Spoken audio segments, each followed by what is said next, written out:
People call you easy, low maintenance, the one who never needs anything. You didn't build that on purpose. And if you grew up in a house where nobody had the bandwidth to notice you, you've probably heard some version of that compliment your whole life without ever realizing it wasn't really a compliment.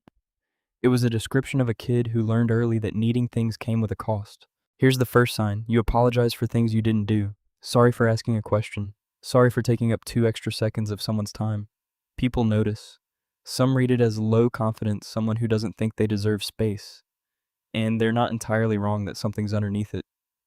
Dr. Jonice Webb, the psychologist who coined the term childhood emotional neglect, found that kids who grow up in homes where their needs consistently went unnoticed learn early that simply existing can feel like an imposition. That's not insecurity.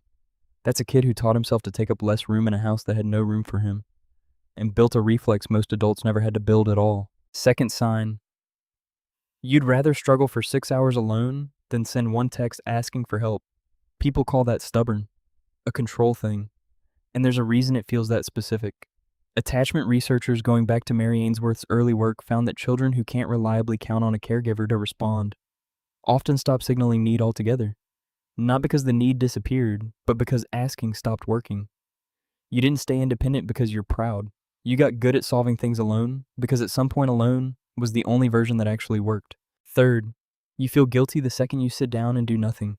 People assume that's ambition, and they're not wrong. You probably are productive.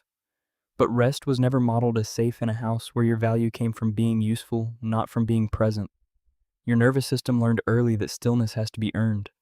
That's not a productivity habit. That's a kid who figured out the fastest way to matter was to stay needed. Fourth, someone offers to help you carry something, cover something, sit with you through something, and your first instinct is to say you've got it. That reflex runs deeper than politeness.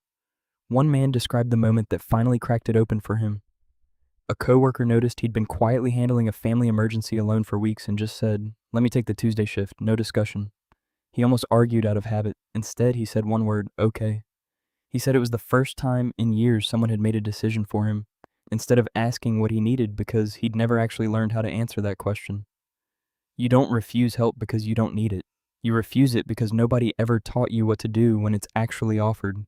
Here's the question I need you to sit with for a second. Is your self-sufficiency a strength you built or armor you never got to take off? Both look identical from the outside. Only you know which one you're wearing. Fifth, you read a room before you've said a single word in it. Who's tense? Who's about to snap what mood you're walking into before anyone tells you? That's not social anxiety, even though it gets mislabeled that way constantly.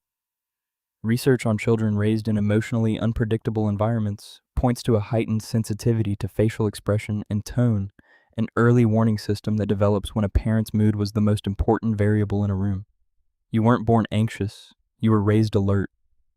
And a system that's kept you safe for 30 years doesn't just switch off because the danger did. If you're a man, most of this gets filed under he's just low-key or he's easygoing. Nobody clocks it as a survival skill, because men who never ask for anything rarely get asked if they're okay. Nobody taught the compass which way was north. It found it alone and never needed to be told again. Which one of these hit first? Tell me in the comments, and if you know someone who always says they're fine, actually fine, send them this. Follow for more on the psychology of quiet intensity